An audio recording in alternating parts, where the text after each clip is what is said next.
Méditation du 16 mai. Abandon sans réserve. Je suis crucifié avec Christ et ce n'est plus moi qui vis, c'est Christ qui vit en moi. Ma vie présente dans la chair, je la vis dans la foi au Fils de Dieu, qui m'a aimé et qui s'est livré lui-même pour moi. Galates 2, le verset 20. Dieu n'acceptera rien de moins qu'un abandon sans réserve. Les chrétiens pécheurs et hésitants ne pourront jamais entrer au ciel. Ils n'y trouveraient aucun bonheur car ils ne connaissent rien des principes élevés et saints qui gouvernent les membres de la famille royale. Le vrai chrétien garde les fenêtres de son âme ouvertes vers le ciel. Il vit en communion avec le Christ. Sa volonté est conforme à la volonté du Christ. Son plus grand désir est de devenir toujours plus semblable au Christ. Nous devons nous efforcer sincèrement et sans relâche d'atteindre l'idéal de Dieu. Ce n'est pas une pénitence, mais le seul moyen d'atteindre le vrai bonheur. La seule façon d'obtenir la paix et la joie est d'avoir une relation vivante avec celui qui a donné sa vie pour nous, qui est mort pour que nous puissions vivre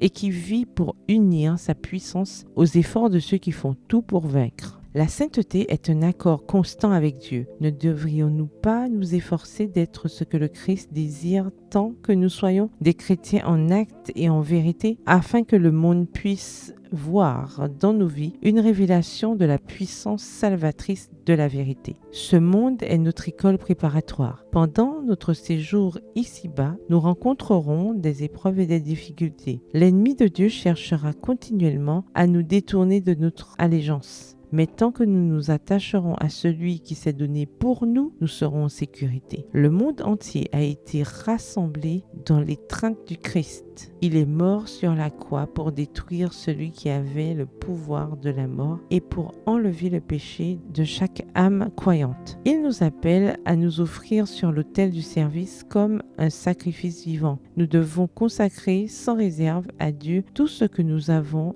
et tout ce que nous sommes. Dans cette école inférieure de la terre, nous devons apprendre les leçons qui nous prépareront à entrer dans l'école supérieure, où notre éducation se poursuivra sous l'instruction personnelle du Christ. Alors, il ouvrira notre compréhension à la signification de sa parole. Ne devrions-nous pas, durant les quelques jours d'épreuve qui nous restent, agir comme des hommes et des femmes qui recherchent la vie dans le royaume de Dieu, c'est-à-dire une éternité de félicité? Extrait du magazine The Review and Herald daté du 16 mai 1907. Bonne soirée, que l'Éternel vous bénisse.